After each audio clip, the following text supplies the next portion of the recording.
एक फार्मासिस्ट थी, नाम था समैना। रोज की तरह काउंटर पर मरीजों की लंबी कतार थी। उसने एक नुस्खा उठाया और दवाएं चेक करने लगी। तभी उसकी नजर रख गई, 2 दवाएं एक साथ। ये मजमुआ दिल की धड़कन बंद कर सकता था।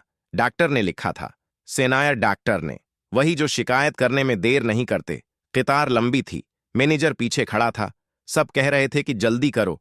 थुमीना के हाथ एक लम्हे के लिए रखे, फिर उसने फोन उठाया और डॉक्टर को कॉल की। डॉक्टर ने पहले बड़ा मनाया, लेकिन तमीना ने सुकून से बात रखी। 1 मिनट खामोशी, फिर डॉक्टर ने नुस्खा बदल दिया। मरीज को कुछ पता नहीं चला। कतार में किसी ने तारीफ नहीं की, कोई खबर नहीं बनी, लेकिन वो मरीज घर गया, जिंदा। तमीना ने इस रात सुकून से सोया, क्योंकि असल हीरो वो होता है जिसकी बहादुरी कोई नहीं देखता, मगर उसका असर हमेशा रहता है।